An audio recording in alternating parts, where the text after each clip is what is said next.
Welcome! I will show you a bit more about how to play the middle game. I already have some videos on how to play the middle game and middle game principles. Check them out. But here I will show you one of my games, and we are already in the opening in a d4, d5 opening, and my opponent on move number 4 plays knight to b5. And before you get into the middle game, it's the opening we have to cover, of course. And there's 3 golden rules. First, have a pawn in the center. Secondly, develop your pieces like the knight and the bishop. And thirdly, make sure that your king is into safety. So castle your king. But something my opponent did here is he moved his knight twice already, losing some tempo. And he's attacking this pawn. Sure, but can I defend it? Well, very easily. And also, while I'm developing the knight, and sure, this might not be the best square for the knight, right, because it doesn't have a lot of future, but still it is developed. And white maybe at some point has to go back anyway. a3, another passive move. Why not just go e3 and develop your bishop and your knight? So in this position, black is already up in development on move number 5. Unbelievable.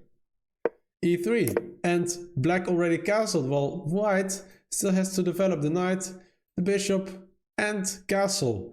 And I could already finish development here, which I decide not to do because I first want to kick away the knight. And here the knight is on a square. It already could have been way earlier, right? So this is move 8. Well, 1, 2, 3, 4, 5.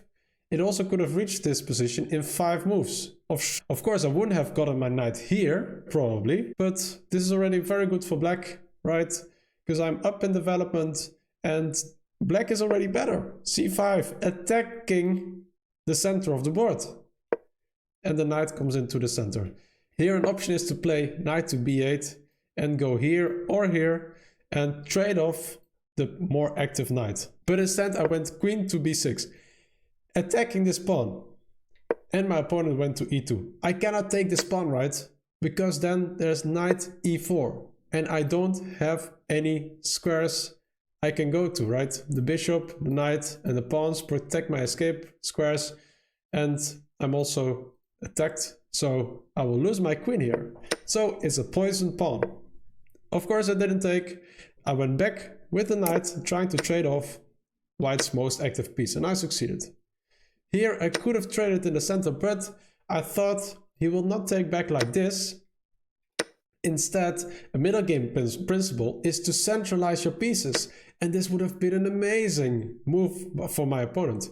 If I go back, then, you know, there's a good diagonal for this bishop. And sure, I have a center pawn, but white might conquer it at some point as well. And maybe the bishop will retreat at some point when the knight moves, and keep an eye on this diagonal. All very good for white. So that's not what I did, and I played the move f6 here, kicking away the bishop first. At some point, maybe I want to go e5 anyway. Bishop goes back, and here, bishop to d7, finishing my development. My opponent moves the queen into the game. And rook to d8, setting my rook on the same line, same file as my opponent's queen. That's also very good. So another middle game principle, make sure your rooks get open files. They're connected and get open files. So the file is not open yet, but it might get opened up at some point. Maybe when takes here, and maybe when a pawn gets pushed at some point, right? a4, trying to go after my queen, which is a bit awkwardly placed, right? Doesn't have a retreat square now anymore, and the bishop eyes on this diagonal. That's why I go bishop to d, looking for a trade of bishops and at the same time making sure I have another retreat square. Here knight b5 would have been a great move for my opponent. After takes, yeah, then I need to trade off the knight. And yeah, in this position this pawn is quite weak, right? And white is better in this position.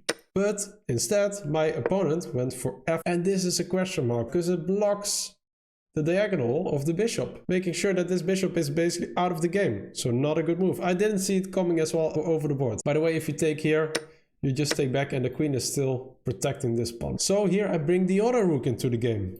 And my pieces are centralized. This knight is only a bit out of the game, so I might want to look how I can activate it and bring it back into the game. But my rooks are nicely connected, and as soon as some of the files open up, my rooks are already very good placed. And did you spot a weakness in white's position? Yes, this diagonal is quite weak for white. So I might want to play on the e6 weakness. How? Well, you will see later. The knight comes forward, attacking the bishop, and I could have retreated, which I was thinking about, but then b3, white consolidates. So instead I took the knight, which is also the best move in the position, takes back, and I retreat my knight, attacking the b4 pawn now twice. So another important principle of the middle game: keep on looking for the weak spots in your opponent's position and keep on attacking it, ideally with forcing moves. So here my opponent plays the move c4, not the right move. And I'm very well positioned to counter this. Look at my rooks, already on the right files, while white's rooks are quite passive. Well, this rook is quite good still, but the f rook is out of the game. The bishop is out of the game. Only my knight is a bit weak here. So, for example, if you would take it, which is not the best move, then bishop to c4 is a good move. And, well, you cannot really take, because then there's a check here, right? Check, and you pick up the rook. Instead, I went for the move c takes d4, trying to work on my opponent's weakness. So, after takes, this pawn is very weak. It is already on the diagonal, being pinned on the king. And yeah, white is now threatening to go here, forking my queen and my bishop, so I'd simply take the pawn. My opponent takes back, and here I already could have made use of the weak pawn on d4. Do you see the right move? The best move in black's position, making use of this pin. Yes, bishop to c5. Why is this a good move? Because there's another pin in this position. Loose pieces drop off, the queen is not defended, and this pawn is pinned. If you would take, well, then we simply take with the check. And for example, after bishop f2, we simply take the bishop, which is also hanging. Better would have been bishop f2 right away, but then there's 3 pieces attacking the pawn and 2 defending it, so I can simply take it. And here f5 would have been the best move for white, attacking my weakness. Although it's defended twice, this is a good move for my opponent. King h8, and hopefully at some point I can move my pawn forward. I didn't go for this one, and I went bishop to f8, giving away my advantage. Here my opponent goes to f2. Here queen e2 would have been best to attack my weakness. I cannot move the pawn forward because of these 2 pawns, and yeah, I can simply take, but then bishop f2 is strong, and if I go here, then this pawn is hanging, and this pawn is still weak. But my opponent didn't go for that and played bishop to f2. Not a good move. Now I simply take the pawn and we trade. And yes, my opponent can take my rook, surely, but my rooks are super active. My queen has quite a good position, and I am to move here, so I will improve its position here as well. So make sure you have an active queen, also important in the middle game. And this bishop is still not doing too much, but it will have a major role later on. This pawn is weak, this pawn is defended, but on the other side, these pawns are also not amazing. I have a better position here. I play queen to b3, improving the position of my queen. And here my opponent makes a blunder with rook c1. But do you see why this is a blunder? Well, I think it's hard to spot, but the best move is taking the rook. And if you take back, do you see now a brilliant move? There's one move that has a huge advantage as a result. And how do you find these kind of very amazing and brilliant moves? Well, first you see that the rook is undefended, loose pieces drop off. That's one. The queen is undefended, and you also see the back rank here. If I could get a piece on the back rank, check, a rook, a queen, then the bishop has to get in between if the queen is not here, and you win the bishop. And maybe checkmate if you get here with the queen. And thirdly, this pawn is weak.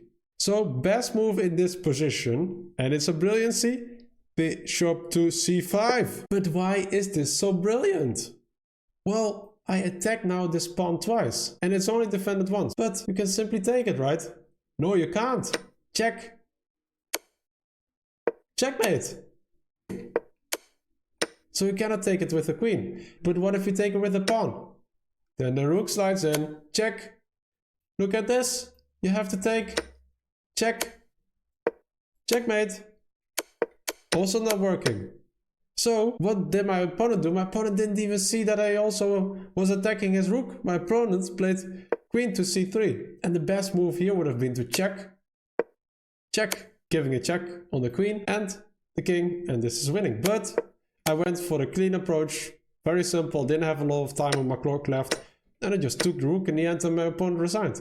But what would have been the best move in this position is to just retreat the rook to a1. There's no other good square for the rook. But now I simply take. And yes, my opponent has a check here, but my pawns are covered. So another check, I would simply go here, and these pawns will hang sooner or later. h3, and I can already take this pawn, attacking the rook, and this one falls later as well, and I have a passer here. So take these principles into mind when you play your next game, and you will increase your rating. Thanks for watching, and don't forget to subscribe and like this video.